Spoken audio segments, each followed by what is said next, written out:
Hi. അപ്പോൾ നമുക്കൊരു പാനിപ്പൂരി ഉണ്ടാക്കി നോക്കിയാലോ? എൻ്റെ ഫേവറേറ്റാണ് പാനിപ്പൂരി.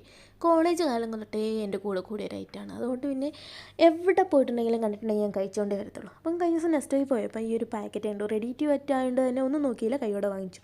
അപ്പോൾ ഇതിൻ്റെ ഉള്ളിലുണ്ടായിരുന്നത് ബൂന്തി, അതുപോലെ തന്നെ രണ്ട് തരത്തിലുള്ള പാനി ഉണ്ടാക്കാനുള്ള പേസ്റ്റുകളും പൂരിയുടെ ഒരു സെറ്റാണ്. അപ്പോൾ ഒന്നും ചെയ്യാനുണ്ടായിരുന്നില്ല, ഭയങ്കര ഈസി ആയിരുന്നു.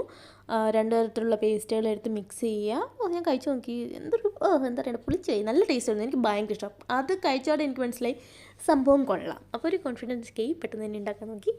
അപ്പം ഞാൻ കുറച്ച് കൂടുതൽ വെള്ളം ആഡ് ചെയ്തിട്ടുണ്ടായിരുന്നു. എന്നിട്ടൊരു ഭംഗിക്ക് ഇത്തിരി ബൂന്തി അതിനകത്തോട്ട് മിക്സ് ചെയ്ത് സെറ്റാക്കി.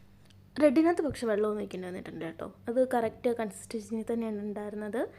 പിന്നെ എന്താ പറയേണ്ടത്, പൂരി ആദ്യമായിട്ടാണ് ഞാനിങ്ങനെ ഒരു ബോക്സിൻ്റെ ഉള്ളിൽ കാണുന്നത്. അല്ലെങ്കിൽ സാധാരണ നമ്മൾ തന്നെ ഫ്രൈ ചെയ്തെടുത്ത് സ്പോട്ടിൽ സെറ്റാക്കുന്നത്. അപ്പോൾ ഇതെനിക്ക് ഭയങ്കര ഇഷ്ടമായി, പെട്ടെന്ന് ഈസി ആയിരുന്നു.